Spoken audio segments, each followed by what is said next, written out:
오늘도 우리 하나님께서 우리 영혼의 생명으로 함께 하시고 또 진리로 함께 하셔서 우리 영혼을 살리신 하나님 때문에 살아갈 수 있는 힘과 능이 되시기를 예수 이름으로 축원합니다. 지난 주간에 이제부터 다니엘서를 시작을 했는데 그 다니엘서에 혹시 유다 왕이라고 말을 했는데 그 유다 왕의 어느 왕인지 혹시 기억하고 계십니까?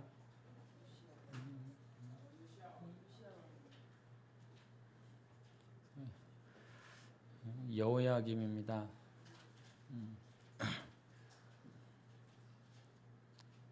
여호야김의 아버지가 요시야였습니다. 그 여호야김 몇 년째 되는 해였습니까? 3년째 되는 해였습니다. 그리고 그래도 기억하시는 분이 몇 분 계시는군요. 아예 없을 줄 알았습니다. 전무할 줄 알았는데 그래도 어디에서 잡초처럼 이렇게 말씀을 하고 계시네요. 여하튼 감사합니다. 그 여호야김 3년째 되는 해에 느부갓네살에게 붙잡혀서 다 바벨론 포로로 끌려왔습니다. 그 가운데 오늘 본문에 나와 있는 다니엘이 함께 끌려왔는데 그 다니엘의 나이를 한번 예측하는 차원에서 저기 4절을 보겠습니다. 1장 4절 시작. 곧 흠이 없고 용모가 아름다우며 모든 지혜를 통찰하며 지식에 통달하며 학문에 익숙하여 왕궁에 설만한 소녀를 데려오게 하였고 그들에게 갈대아 사람의 학문과 언어를 가르치게 하였고. 아멘. 우리 한국어 성경으로는 이게 소년이라고 해석을 되었는데 소년이면 보통 몇 살 같습니까?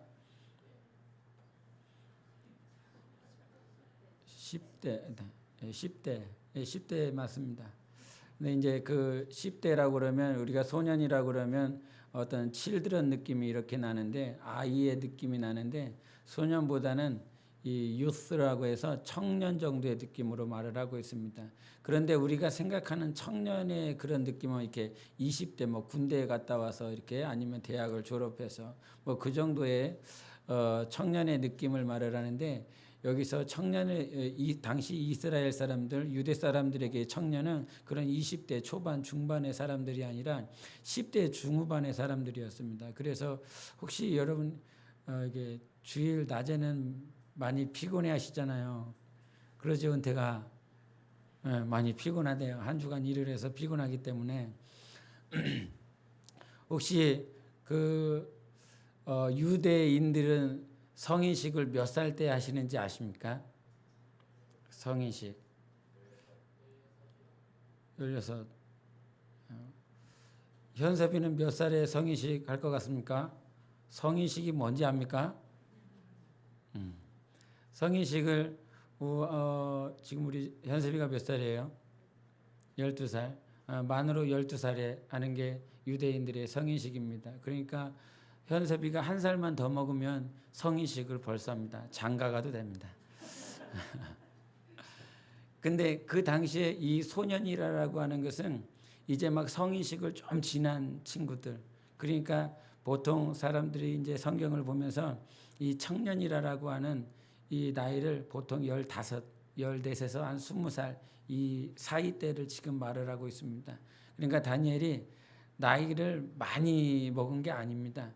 그래서 그 갈대아에 와서 갈대아 학문을 이렇게 몸소 듣고 연구하고 공부하고 언어를 배우고 하는 10대 약 이제 중반 되었을 때 그 나이대의 소년이 지금 다니엘입니다. 여러분보다 거의 다 우리 교회 학교 아이들보다는 조금 그 또래라든지 한두 살 많든지 아니면 지금은 우리 작년보다는 다 지금 엄청 어린 나이에 지금 하나님께서 이 다니엘을 통해서 말씀하고 계시는데 이 다니엘이 어떻게 하였는지 한번 보겠습니다. 8절 시작. 다니엘은 뜻을 정하여 왕의 음식과 그가 마시는 포도주로 자기를 더럽히지 아니하리라 하고 자기를 더럽히지 아니하도록 환관장에게 구하니. 아멘. 여기서 다니엘의 고백이 지금 14살, 15살짜리가 지금 하고 있는 겁니다. 현섭이보단 2살 많은 애가 지금 이런 고백을 하고 있는 겁니다. 현섭이가 2살 많은 애가 지금 그 느부갓네살 궁전에 들어가서 황관장이라고 그러면 내시들 가운데서 가장 높은 사람을 말을 하는 거죠. 요즘으로 따지면 아마 국무총리 정도 될 겁니다. 급이. 그 국무총리한테 가서 15살짜리가 지금 얘기하는 겁니다. 15살짜리가 나 뜻을 정했습니다. 멋있지 않습니까? 당돌합니까? 멋있습니까? 제발 멋있게 살기를 바랍니다. 그렇게 뜻을 정해서 그 황관장에게 하는 말입니다. 여기서 뜻을 정한다라고 하는 그 뜻은 단지 자기의 의지만을 말하지 않습니다. 내가 내 의지를 가지고 이렇게 정하겠다라고 하는 그 의지뿐만 아니라 자기가 가지고 있는 지식들, 자기가 가지고 있는 가치관도 그것을 정하겠다는 것입니다. 우리가 세상 가운데 살다 보면 세상에 속한 가치관이 있지요. 교수의 가치관이 있습니다. 그리고 일반 노동자들의 가치관이 있습니다. 그리고 세상에서 학문을 가르치는 교수의 가치관이 다를 것이고 대통령이 가지고 있는 가치관이 저마다 다를 것입니다. 아마 지금 우리 공동체 안에서도 가치관이 다를 것입니다. 지금 10대가 가지고 있는 가치관과 지금 60대, 70대 분들이 가지고 있는 그 가치관은 상당히 다를 것입니다. 그래서 같은 언어 가지고 말을 하고 있지만 그 가치관이 충돌됩니다. 그런데 다니엘이 여기서 말을 하고 있는 내가 뜻을 정했습니다라고 하는 건 내 의지도 정했습니다. 의지. 그리고 내 지식에 대한 부분들, 가치관에 대한 부분들도 내가 정했습니다라고 하는 것입니다. 여러분, 이 지식에 대한 것, 가치관에 대한 것들을 결정하는 것은 어디서부터 시작해야 될까요? 세상에서 배우는 그 지식이 완전합니까? 온전합니까? 완전한 게 얼마나 될 것 같습니까? 온전한 게 얼마나 될 것 같습니까? 서양에서 배우는 그 학문에 대한 지식의 차이가 오늘 동양에서 배우는 그 지식의 차이와 얼마만큼 차이를 가지고 있을까요? 분명한 차이를 가지고 있다 이 말이죠. 그런데 여기서 지식의 모든 시작을 성경에는 잠언 1장 7절에 이렇게 말씀을 하시는데 여호와를 경외하는 것이 지식의 근본이라 말씀해 주셨습니다. 지식의 근본이라라고 하는 건 시작을 말을 합니다. 비기닝, 어디서부터 시작하냐? 지식이라라고 하는 건 어디서부터 시작을 하는 것이냐? 우리가 지식이라라고 하는 건 부모가 전해주는 그런 가르침이 될 수 있습니다. 특별히 우리는 유교 사상이 한국 땅에 많이 있기 때문에 군조에 대해서 아니면 부모에 대해서 효나 충성에 대한 개념들이 많이 잡혀 있죠. 그런데 뭐 지금 10대나 20대 뭐 지금 아이들에게는 뭐 그런 부분들은 많이 약화해져 가고 있지만 여하튼 한국 땅에는 그런 가치관들이 있습니다. 그런데 지식의 시작이 어디에 있냐면 바로 하나님을 경외하는 것에 있다라고 말씀하고 계십니다. 하나님을 얼마만큼 두려워하느냐, 경외하느냐에 따라서 네가 온전한 지식을 얻을 수도 있고 온전치 못한 지식 때문에 평생 살다가 이렇게 끝날 수도 있음을 가르쳐주고 있습니다. 우리 마태복음 한번 10장을 보시겠습니다. 10장 28절 28절 같이 읽겠습니다. 시작. 몸은 죽여도 영혼은 능히 죽이지 못하는 자들을 두려워하지 말고 오직 몸과 영혼을 능히 지옥에 멸하실 수 있는 이를 두려워하라. 아멘. 지금 두려워해야 된다라고 말씀하셨습니다. 성경은 1장 7절에 말씀하신 것처럼 여호와를 경외하는 것이, 여호와를 오늘도 하나님을 두려워하는 것이 네가 지식의 근본이다라고 말씀해 주셨는데, 몸을 죽이는 자를 두려워하지 말고 오늘도 네 몸과 네 영혼을 저 지옥에서 멸할 수 있는 자, 그 하나님을 두려워하라라고 말씀해 주셨습니다. 그래서 우리가 신앙생활을 하면서 정말로 중요하게 여겨야 될 건 과연 누구를 경외하고 있는가? 오늘 다니엘이 뜻을 정할 수 있었던 건 지금 왕의 명령이 내려왔지요. 누구의 왕? 느부갓네살의 왕이 그 명령이 내려왔습니다. 그냥 느부갓네살이라고 그런다면 그냥 일국의 왕이 아니라 그 당대의 바벨론은 아수르를 다 점령했습니다. 그러니까 아수르가 어디 동네라고 그랬죠? 지난주에 설명할 때 이스라엘 윗동네, 이스라엘 윗동네를 이미 다 점령을 했습니다. 그리고 이제 그 이스라엘이라고 하는 그 나라는 이렇게 남과 북이 이렇게 분리가 됐는데 그 북쪽을 이스라엘이라고 그랬고 밑에를 유다라고 그랬습니다.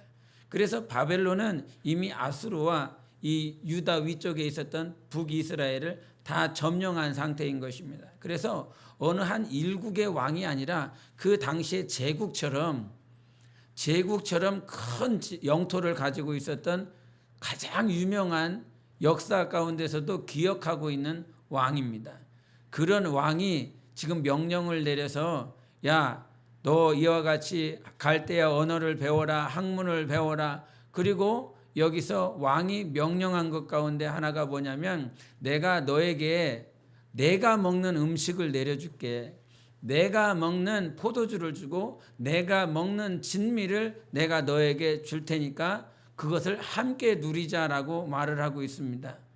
그런데 함께 왕이 지금 명령하면서 그렇게 요청을 한 거예요. 내가 너한테 교수를 붙여줄게. 갈대아 언어를 가르칠 수 있는, 배울 수 있는 튜터도 내가 너한테 붙여줄 것이고 일반 백성이 먹을 수 없는, 너 지금 포로잖아.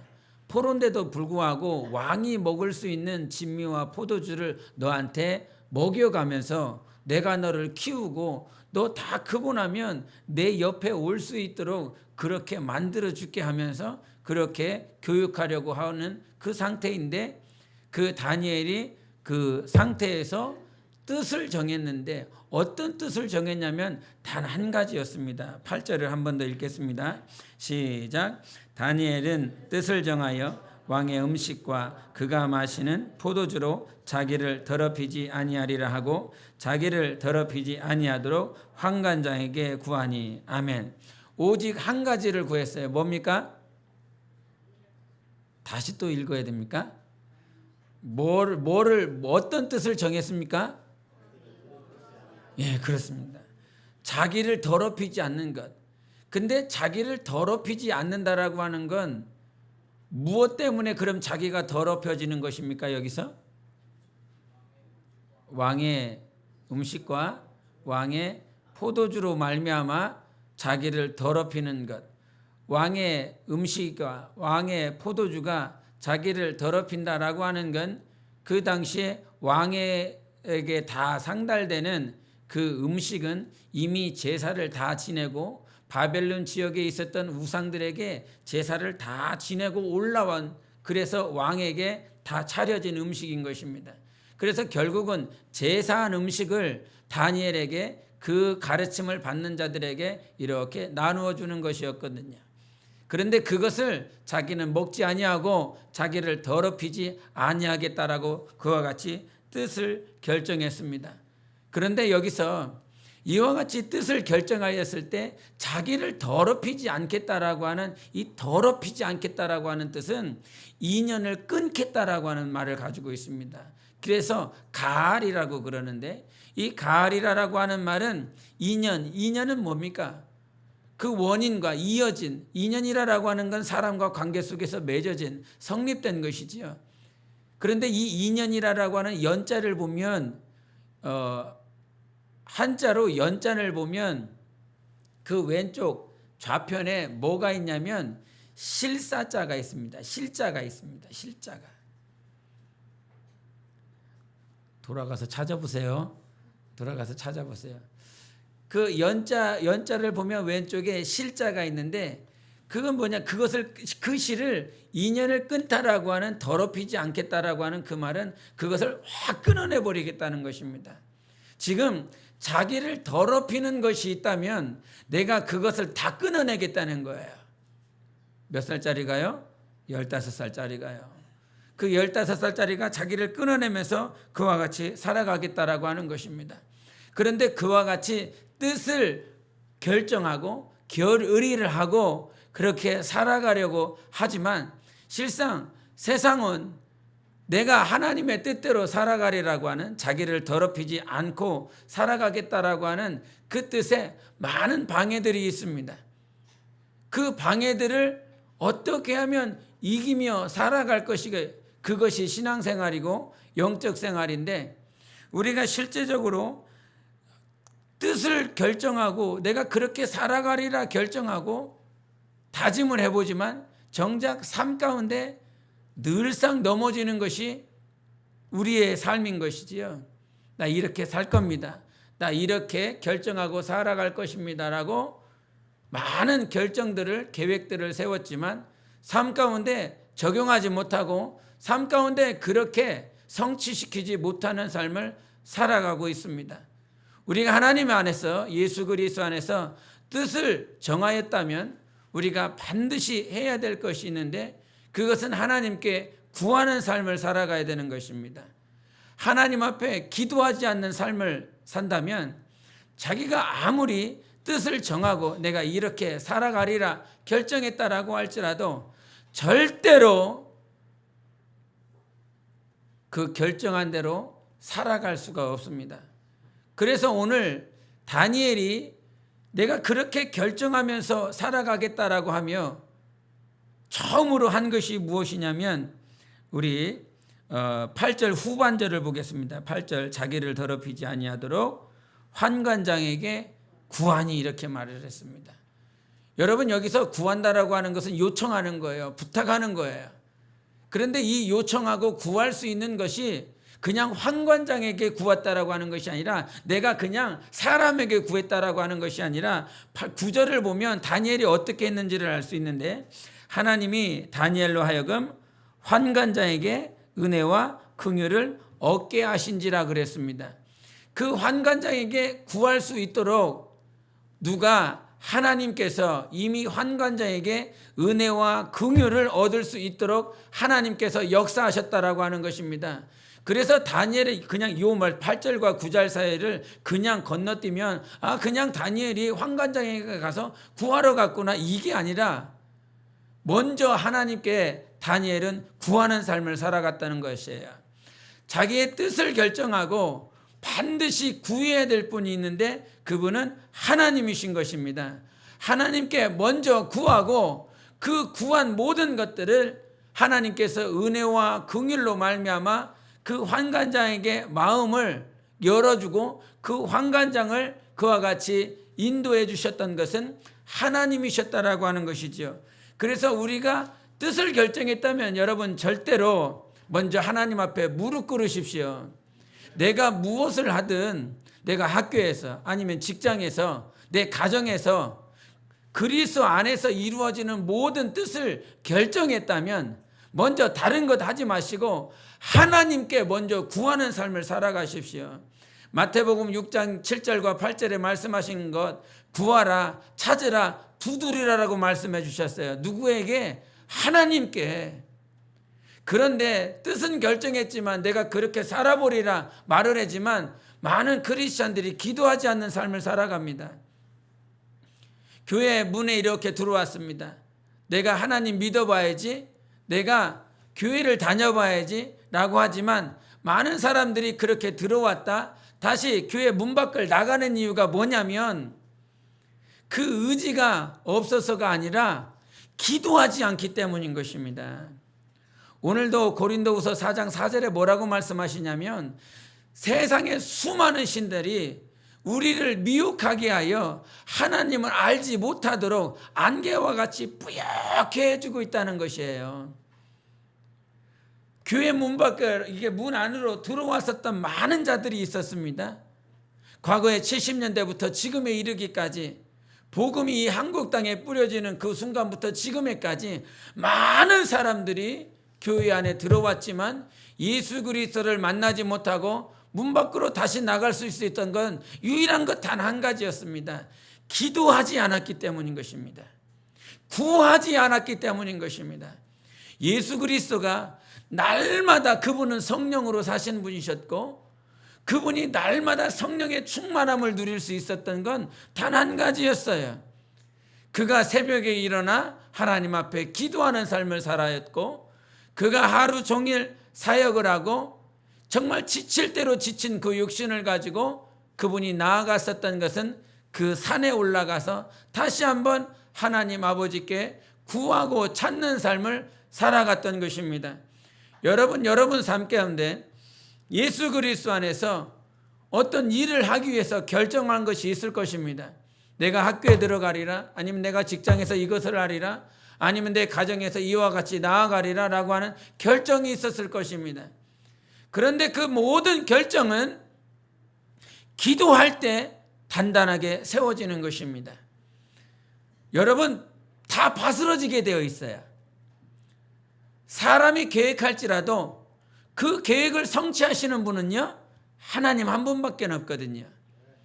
그분 한 분밖에 없기 때문에 오늘 내가 몸부림치면서 여러분이 뜻을 정했다면, 예수 그리스도 안에서 뜻을 정했다면 반드시 하나님 앞에 기도하십시오. 그리고 그것이 때는 하나님 앞에 구하고 움직여질 때에, 아, 내가 하나님께 구했으니까 모든 것이 다 성취되어 있을 거야. 그게 아니라 실상 하나님 앞에 기도했음에도 불구하고 많은 장벽들이 있습니다. 방해하는 것들이 있습니다. 그래서 성경에 보면 예수님께서 비유로 가르쳐 주시면서 한 과부가 있었는데 그 과부가 억울한 일을 당했어요. 그 과부가 억울한 일을 당하여 날마다 기도했습니다. 기도하고 찾아간 사람이 있지요. 누굽니까? 재판장이었습니다. 재판장님, 내가 이와 같이 억울한 일을 당했으니까요, 제발 내 신원을 좀 풀어주세요. 나의 억울한 일들을 좀 풀어주세요. 그러면서 재판장을 날마다 찾아갔습니다. 오늘 그와 같은 모습이 다니엘에게도 그대로 드러납니다. 그것이 무엇이냐면 10절을 보겠습니다. 10절 시작. 환관장이 다니엘에게 이르되 내가 내 주 왕을 두려워하노라. 그가 너희 먹을 것과 너희 마실 것을 지정하셨거늘 너희의 얼굴이 초췌하여 같은 또래의 소년들만 못한 것을 그가 보게 할 것이 무엇이냐. 그렇게 되면 너희 때문에 내 머리가 왕 앞에서 위태롭게 되리라 하니라. 아멘. 하나님은 환관장의 마음을 어떻게 해주셨어요? 은혜와 긍휼로 그의 마음을 열어주셨어요. 하나님께서 그의 마음을 열어주셨어요. 그런데 환관장이 하나님께서 그의 마음을 열어주셨지만 정작 자기 상황을 보니까, 자기 문제를 보니까 이 다니엘을 도와주고 싶지 않은 그런 마음들은 있는데, 정작 환관장이 그렇게 다니엘의 마음을 움직이려고 하는 그 과정 가운데서 자기에게 닥친 것이 무엇이냐면, 만약에 그와 같이 다니엘을 도와줘서 그 소식이 누구의 귀에 들어가면, 느부갓네살 왕의 귀에 들어가면 자기는 죽을 수밖에 없다는 것이지요. 왕이 명령 내린 건 왕의 친미를 줘라, 왕이 먹는 그 음식을 주고 왕이 마시는 그 포도주를 주라고 그랬는데, 하나님께서 그 마음을 주셨어요. 아, 그렇게 해보자. 그렇게 정말 다니엘을 좀 도와줘보자. 그랬더니 환관장이 닥치는 문제가 있는 거예요. 그러다 보니 환관장이 그 마음대로, 하나님이 주신 그 마음대로 하지 못하는 상황들이 벌어졌거든요. 결국은 다니엘에게 닥친 문제인 것입니다. 이 뜻을 정하고 그렇게 살아보려고 하나님께 기도했더니 하나님께서 그의 마음을 열어주셨어. 그런데 이 환관장이라고 하는 사람이 결국은 하나님께서 주신 그 마음대로 자기가 순종하지 못하는 것이 있습니다. 여러분이 기도했는데 응답이 되지 않아. 그것은 여러분의 기도의 능력의 부족이 아닌 것입니다.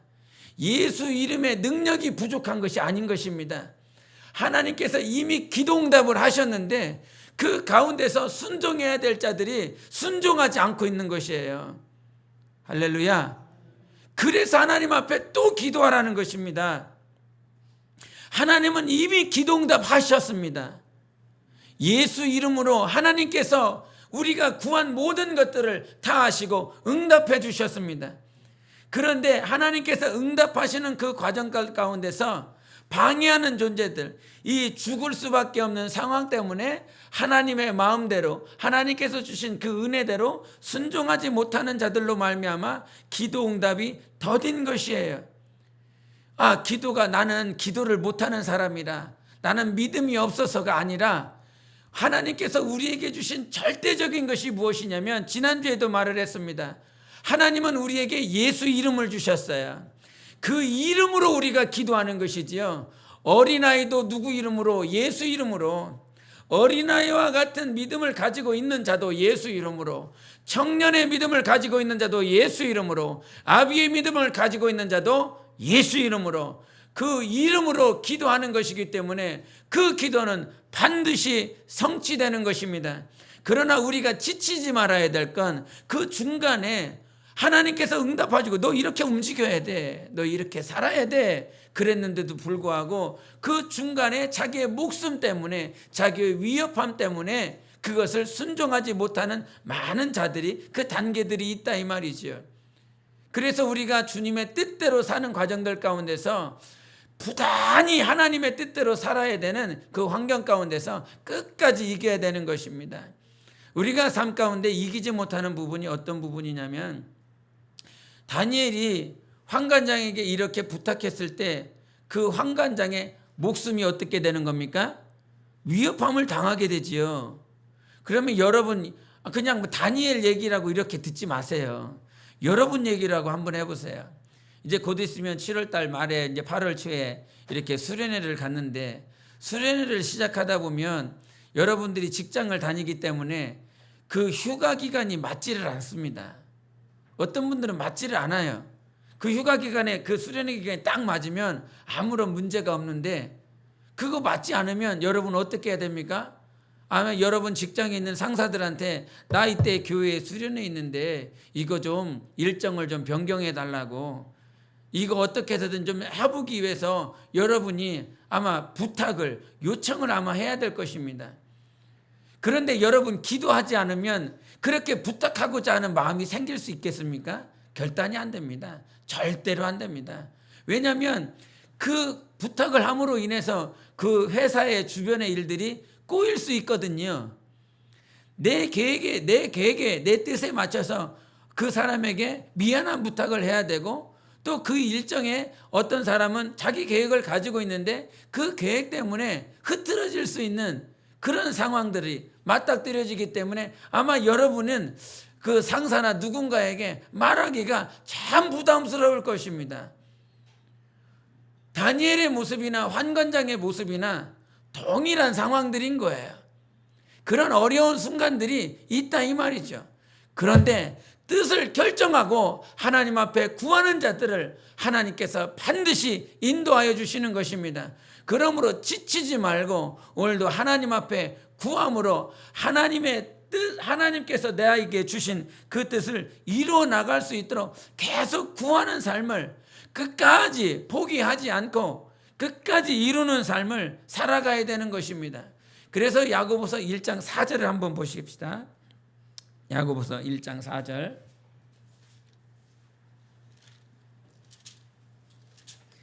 1장 4절을 같이 보겠습니다. 우리 그 다니엘서는 접어두시고요. 1장 4절 같이 보겠습니다. 시작. 인내를 온전히 이루라. 이는 너희로 온전하고 구비하여 조금도 부족함이 없게 하려 함이라. 아멘. 인내를 온전히 이루라는 거예요. 부족함이 없도록 하기 위해서 오늘도 인내해라는 거예요. 뜻을 정했다면, 하나님의 뜻대로 살기로 결정을 했다면 인내를 하라는 거예요.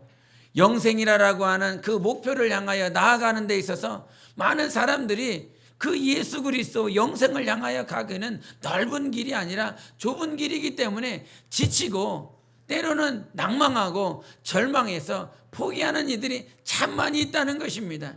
그러나 끝까지 인내를 온전히 이루라라고 말씀하시는 것입니다. 그래서 다니엘의 삶도 우리에게 비춰주시는 것이 무엇이냐면, 한번 다시 다니엘서로 돌아가셔서 1장 12절을 보겠습니다.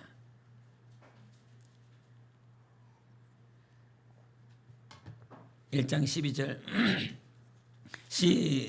시작. 정하오니 당신의 종들을 열흘 동안 시험하여 채식을 주어 먹게 하고 물을 주어 마시게 한 후에 14절도 그가 그들의 말을 따라 열흘 동안 시험하던 15절 열흘 후에 그들의 얼굴이 더욱 아름답고 살이 더욱 윤택하여 왕의 음식을 먹는 다른 소년들보다 더 좋아 보인지라. 아멘. 여러분 보통 쓰다 나 열흘이다 또 열흘이다 이렇게 단어를 반복하지 않습니다. 그 일기를 쓰다 보면 그 아이들 일기를 쓰다 보면 계속 등장하는 말이 뭔 것 같습니까?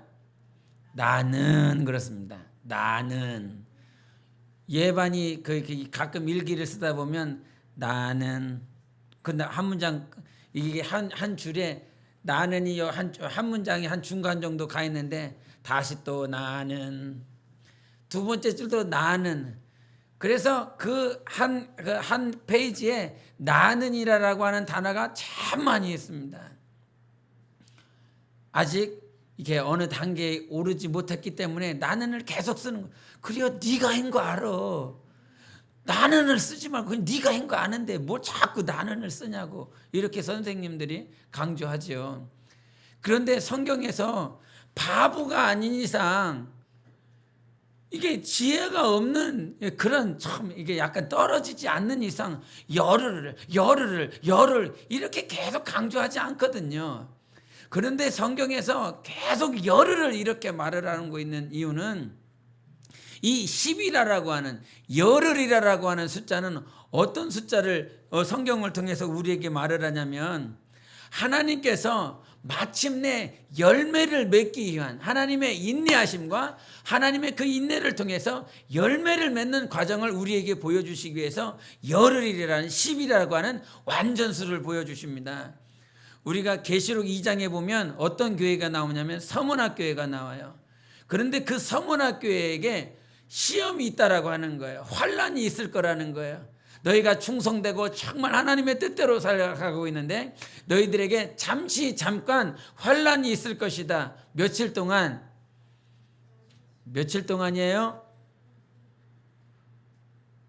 며칠 동안입니까? 10일입니다. 10일. 그 10일 동안 너희가 환란을 받을 것이다.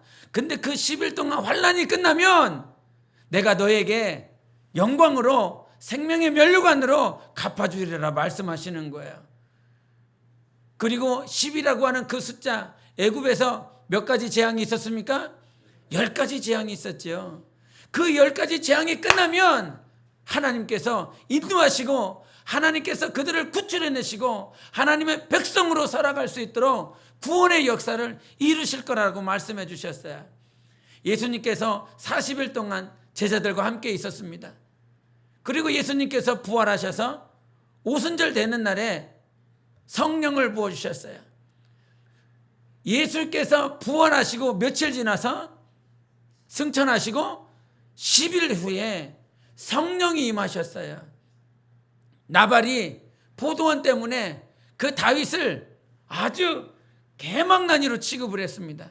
그런데 하나님께서 나발을 회개할 수 있는 시간을 주셨는데 그 역시도 10일이라고 하는 시간을 그에게 허락해 주셨어요. 그 10일이 지나면 하나님께서 열매를 맺게 하시고 하나님께서 테스트한 모든 것들이 성취되는 것들을 성경은 계속 말을 하고 있습니다. 그래서 하나님께서 다니엘을 통하여 이 10일을 열흘을 계속 말씀하고 있는 거예요. 여러분에게 그 열흘이 얼마인지 모릅니다. 그러나 그 열흘 동안 인내를 온전히 이루라는 것입니다. 하나님께서 우리에게 주신 그 열흘을 온전히 인내할 때에 여러분 영혼에 부족함이 없도록 하나님께서는 역사하시는 것입니다. 마지막으로 우리가 신앙생활하면서 뜻을 결정했다면 반드시 하나님의 뜻이 무엇인지를 알아야 돼요. 왜 뜻을 결정했어? 왜 그렇게 살기로 결정했어? 오늘 왜 여기 와서 예배를 드리도록 여러분의 마음을 결정하고 이 자리에 와 계십니까? 왜 그렇게 마음을 가지고 이 자리에 와 있습니까?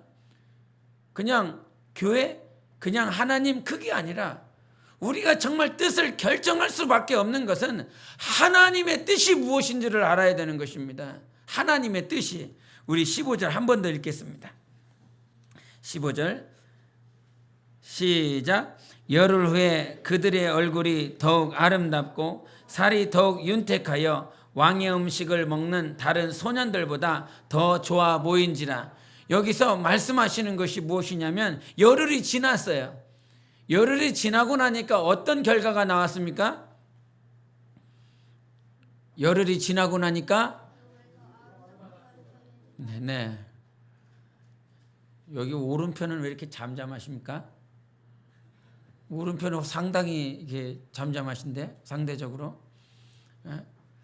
열흘 후에 그들의 얼굴이 더욱 아름답고 살이 더욱 윤택하여졌더라고 말을 했어요. 무엇을 먹어서 그런 거예요? 무엇을 먹어서 그런 거예요? 그렇게 말하면 틀린다고요. 채식을 먹어서 더욱 얼굴이 아름다워지고 그러면 뭐 하려고 뭐 예수를 믿어? 채식 가서 드세요. 고기 드시지 마시고. 어제 신방 예배 때 고기를 잔뜩 드셔갖고 지금 얼굴이 그냥 찌뿌둥해요. 채식을 먹고 왔어야 되는데. 에? 그게 아니잖아요. 채식을 먹어서 얼굴이 아름다워진 것이 아니라 그 열흘이라고 하는 인내의 과정을 통해서 하나님께서 그의 얼굴을 변화시켜 주신 거예요. 그의 얼굴을 변화시켜 주셨다고요. 여러분 한번 마태복음 17장을 보시겠습니다. 마태복음 17장. 마태복음 17장. 우리 2절 그리고 계시록 1장 16절도 한번 보시겠습니다. 마태복음 17장 2절을 보겠습니다. 우리 잠자는 조예겸이 한번 해보세요. 17장 2절 시작.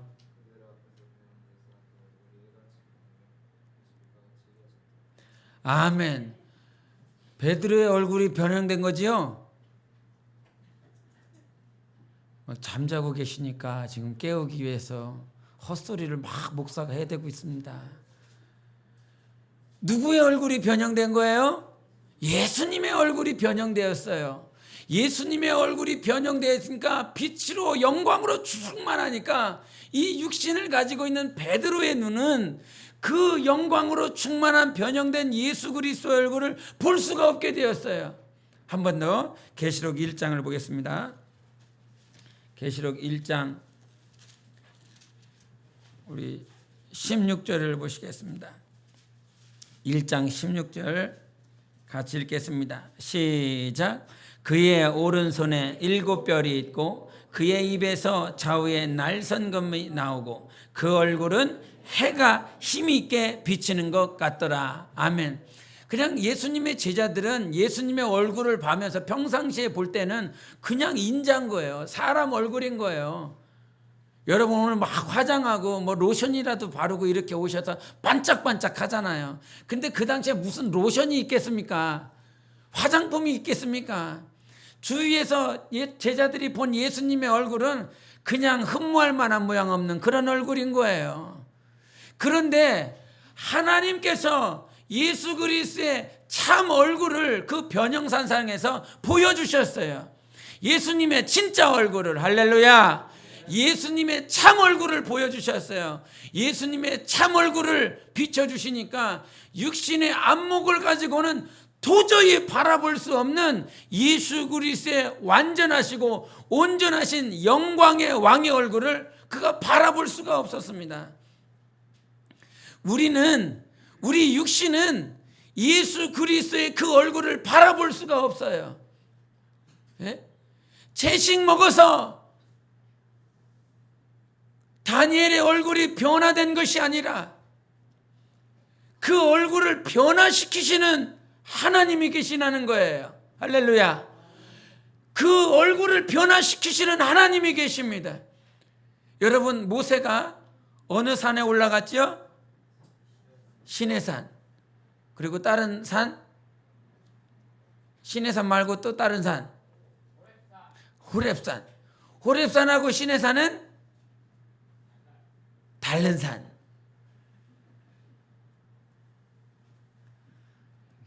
같은 산입니다. 호렙산하고 시내산 같은 산입니다. 이쪽 동쪽에서 저 산을 바라볼 때 어떤 사람은 저 산을 시내산이라고 그러고, 서쪽에서 바라볼 때 저 산은 호렙산이다. 지역에서 보는 사람에 따라서 저 산을 지리산을 어떤 몰라서 물어보는 거예요. 지리산을 경상도 사람은 뭐라고 그러는데요? 전라도 사람은 똑같네 수준이요. 다 모르네요. 이게 경상도 사람이 그 산을 바라보는 것과 전라도 사람이 저 산을 바라보는 산의 이름이 다르냐? 그 산은 똑같은 것처럼 모세가 어디 산에 올라갔어요? 먼 산이라고 해야 되나? 시내산에 호렙산에 올라갔어요. 그런데 우리 한번 보겠습니다. 출애굽기 34장 우리 29절을 보시겠습니다. 34장 29절 빨리 피셔서 34장 29절을 함께 읽도록 하겠습니다. 시작. 모세가 그 증거의 두 판을 모세의 손에 들고 시내산에서 내려오니 그 산에서 내려올 때에 모세는 자기가 여호와와 말하였으므로 말미암아 얼굴 피부에 광채가 나나 깨닫지 못하였더라. 아멘. 이 광채는 어떤 광채예요? 로션 발라서 생기는 것이 아니라, 채식 먹어서 생기는 그 광채가 아니라 하나님께서 그에게 광채를 허락하신 거예요. 누가요? 하나님이요. 하나님의 뜻을 알고 우리가 우리의 의지, 우리의 지성, 우리의 가치관의 뜻을 결정해야 되는 것입니다. 하나님의 뜻은 뭔지도 모르는데 그냥 내가 결정해서 하나님 믿어보겠다고, 예수를 믿어보겠다고, 그거 멀리 가지 못해요. 1년 가면 많이 가요. 3개월 가면 많이 가요. 그러나 하나님의 뜻을 알면, 하나님께서 우리의 영을 향한 하나님의 계획과 하나님의 섭리가 무엇인지 알면 우리는 영생까지 갈 수 있는 거예요. 그래서 지금 뜻을 결정하라는 거예요. 우리의 육신의 얼굴은 광채가 나지 않아요. 왕의 진미를 먹고 왕의 포도주를 먹어서 광채가 나지 않아요. 그러나 하나님께서 우리의 얼굴을 광채나는 얼굴로 변화시켜 주실 것입니다. 반드시 변화시켜 주시는 우리의 영혼이 있다는 거예요. 하나님의 뜻은 우리의 육신의 얼굴빛이 아니라 우리 영혼의 얼굴을 영광의 광채로 바꿔주시겠다라고 하는 것입니다. 그래서 광채가 난다라고 하는 그 말은 이 뿔이 난다는 거예요. 뿔이. 광채가 난다는 건 뭐라고요? 뿔이 난다고. 우리 애들 이렇게 스케치북에다가 이게 해를 그려봐라, 태양을 그려보라 그러면 뭐예요? 이렇게 태양을 이렇게 그리고 그 태양 주변에 뭐예요? 막 기타 좀 빠바바바바 이렇게 하죠. 뾰족뾰족하니. 광채가 난다라고 하는 것은 그 뿔이 난다는 거예요. 그 뿔이 광채가 있다라고 하는 건. 근데 그 광채를 가지고 계신 분은 예수 한 분밖에 없습니다. 예수 한 분만이 그 영광의 광채를 가지고 계신 분이세요. 그런데 모세를 어떻게 했어요? 그 영광의 광채가 나게 만들어 주셨다고요. 영광의 광채가 날 수 있도록 우리의 인생 가운데 10일이라고 하는 그 시간들, 인내해야 될 그 시간들을 통해서 하나님은 반드시 우리 영혼에 광채를 내게 하시는 분이십니다. 그래서 고린도전서 13장 12절에 뭐라고 말씀하시냐면, 얼굴이 성경을 좀 보세요. 얼굴과 얼굴이 대면하여 보겠다는 것이 아닙니까? 그 베드로와 야고보와 요한은 그 변형상상에서 예수 그리스도의 그 영광의 광채를 볼 수도 없었어요. 눈이 부셔서 볼 수가 없었다고요. 그런데 그 영광의 광채로 충만하신 예수 그리스도를 이제 그 부분적으로 알던 것들이 다 폐하여지고, 이제 우리가 주님 앞에 섰을 때 우리 영혼의 얼굴에 광채가 있고 예수 그리스도의 영광의 광채가, 그 영광과 영광이 만나는 것입니다. 신랑의 영광과 신부의 영광이 하나 되어서 얼굴을 대면하여 볼 수 있도록 우리의 영혼의 얼굴을 변화시키시는 하나님이신 것입니다. 그래서 우리의 영혼의 영광이 있어요. 내 영혼의 영광이 있습니다. 이는 채식을 먹어서가 아니라 오직 하나님이 주시는 영광이 있는 것입니다. 내 영혼의 영광이 있다. 세 번 시작. 내 영혼의 영광이 있다. 내 영혼의 영광이 있다. 내 영혼의 영광이 있다. 아멘. 그 영광을 오늘 우리 하나님께서 우리에게 주시기 위하여 그 섭리로 하나님의 뜻을 정했으니 너도 한번 네 뜻, 네 마음에 네 의지를 가지고 뜻을 결정하여 10일 지나고 나면, 인내해야 될 시간이 지나고 나면 우리가 반드시 영광의 얼굴로 우리 주님을 볼 것입니다. 지금은 아무리 화려하게 꾸미고 바르고 해도 거기서 거기에요. 예? 나이 들면 화장품 값 더 많이 들어간다고 그러더라고요. 아무리 발라도 20대의 그 모양처럼 나오지 않아요. 그러나 우리 하나님은 뜻을 정하셨습니다. 내가 너의 영혼의 얼굴을 영광으로 변화시키리라. 그 영광을 줘서 나의 영광을 너에게 주므로 그 영광의 얼굴을 같이 대면하여 볼 수 있는 은혜를 주셨습니다. 그러므로 하나님께서 우리에게 뜻을 결정한 모든 자들에게 너희가 하나님을 구하고 그 과정 가운데 힘들고 어렵다 할지라도 반드시 인내함으로 하나님의 영광을 소유하라 오늘 말씀해 주시는 것입니다. 예수 그리스도의 영광이, 하나님의 영광이 마침내 저 영원한 천국에서 영원히 빛날 수 있도록 우리를 인도하시는 하나님 앞에 오늘도 그 비밀의 영광이 임할 수 있는 삶이 되시기를 예수 이름으로 축원합니다.